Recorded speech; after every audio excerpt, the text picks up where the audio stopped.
I guess just what's the excitement level? Obviously, you guys play a lot of games through the year, but this is a pretty unique circumstance and the days leading up to it.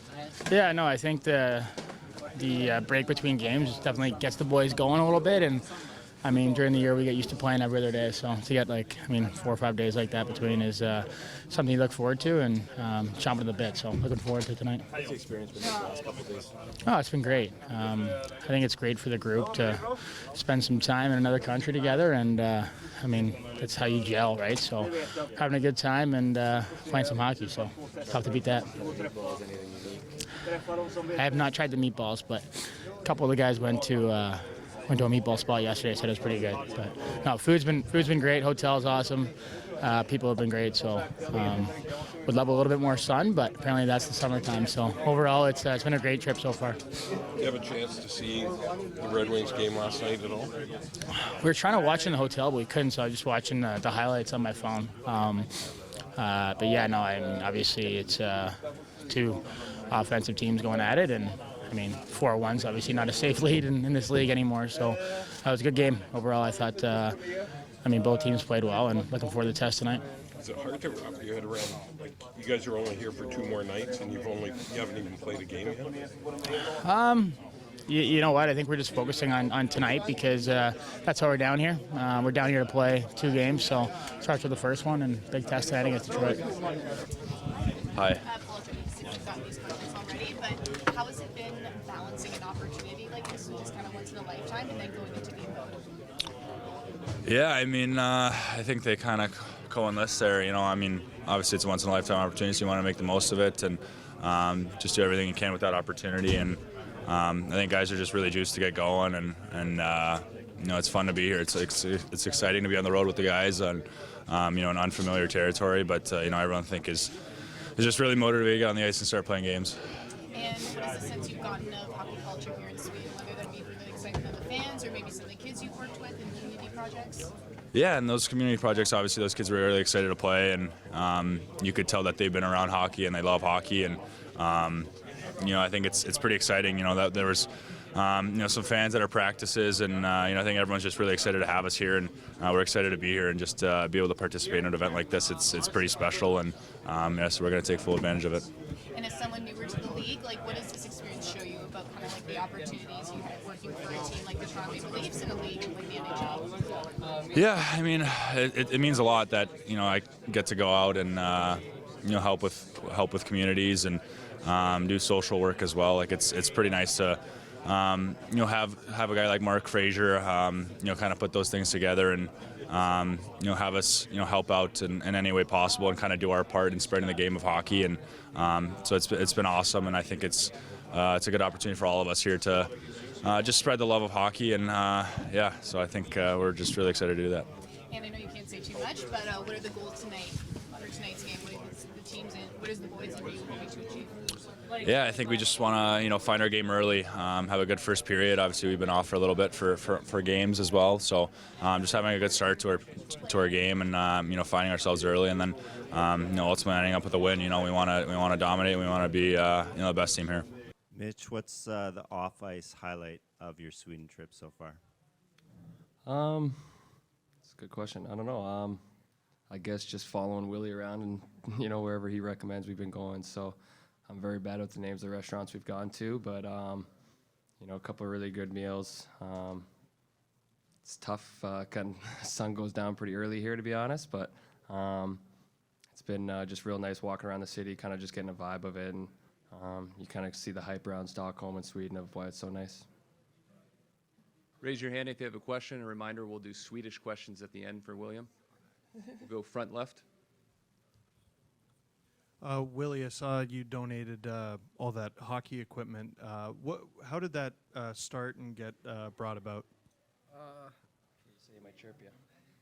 No, but in the past I've been, doing stuff with hockey equipment, giving it away to people that need and trying to get them out to start playing hockey for kids that might not be able to afford it. So that's kind of how it started, and I was happy that it worked out this way here in Sweden.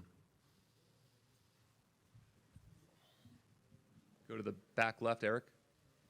Just for William, just if you can talk about the excitement to finally play a game in Sweden, NHL regular season, and for both, any reaction to the Stutzel overtime goal last night where he knocked it in out of midair? I didn't watch the game last night, so I don't know what happened. But yeah, just been crazy hanging out with my friends like last night for dinner and my family, and I mean that's usually what you do in the summertime. And now we're here and playing an NHL game tomorrow, so it's pretty crazy. Or today, so it'll be lots of fun.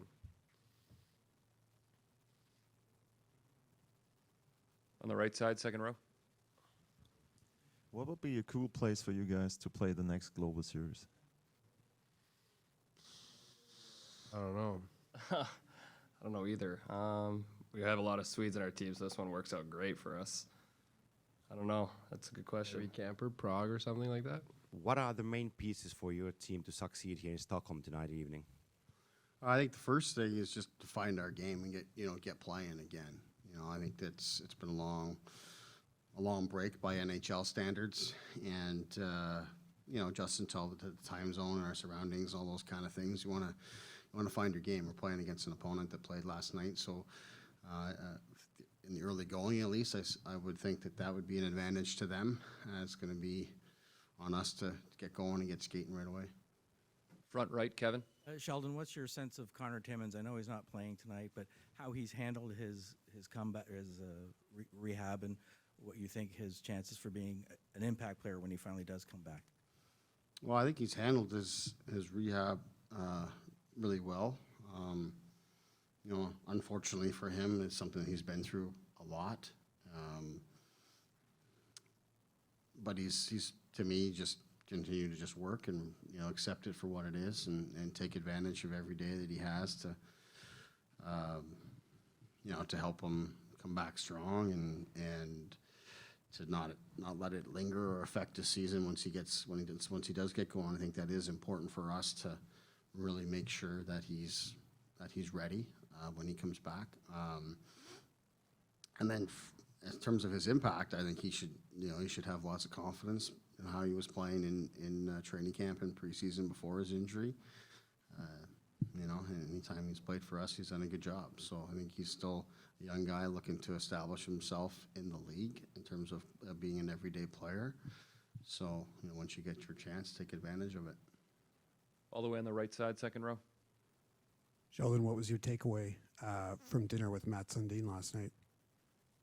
It was good chatting with him. Some good old stories. You get him and Brendan Shanahan and Brad Living telling stories. It's nonstop.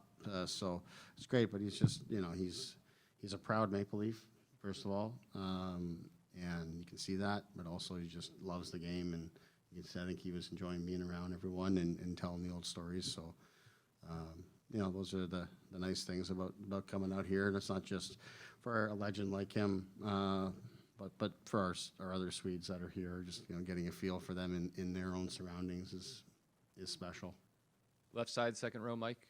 Sheldon, how much, if at all, did you glean from whatever you saw from the way the Red Wings played yesterday? It was pretty topsy-turvy, up and down type of game. Yeah. Less about the Red Wings and more so maybe just about the nature of the game, I think is what you're alluding to, and I think that's part of it. Yeah, that's kind of what I'm getting at is with our own game, just let's find our game, let's find some consistency early. Felt we liked our game, when we finished up our homestand before coming out here, so let's find that again right away and try to take out some of that chaotic nature that comes from some of these events out here. But that's really, I think our guys are excited to play, though. You come up here, there's lots of build up towards it and lots of work and probably too much practice time from their perspective. If you go all the way back to our practice Monday before we traveled out here, and they just want to get playing. All the way on the right, third row. Hi, Coach. Matthew Knies joined the first line a couple of weeks ago, and how do you see his game progressing and the chemistry of the first line in general? Yeah, we like it. I mean, it was sort of an instant chemistry there. Their first game together was a great one for us, and I don't think they've play to that level. They set a high standard right away with how they played there, but Knies brought a lot to the group with his, his size and his speed, tenacity on the puck, going to the net. So I think he's done a good job. Knies himself is still a young guy that's really trying to not just find chemistry with his line mates, but still trying to find himself in the league. The rhythm of the league, the pace of the league, the schedule, all those kind of things, the travel. There's lots of stuff going on for a young guy adjusting, but his skill set and his strength and speed that he brings to the table allows him an opportunity to play with guys of that caliber, and I think he's handled it well. Last question, all the way on the left. Steve Glynn, STPN Sports. It's not 100% confirmed Justin Hall is playing tonight, but years ago we spoke before he even had an NHL deal, and you refer to him as one of the most underrated players in the organization. Now he's on his second multi-year, multi-million-dollar deal, and you're going to have a chance to coach against him. How do you reflect on his development and your role in it? Yeah, I mean, I don't look at my role as anything too significant, but it's been nice to watch his journey. He comes on an AHL contract with the Marlies, and he was pretty much an ECHL player at that time and trying to solidify himself, and it wasn't a quick jump for him with the Marlies. He had to really work through it, and then he had to do the same thing at the NHL level to establish himself. But I mean, Justin's a great guy, great approach to the game, comes every day happy and ready to work, and a great teammate.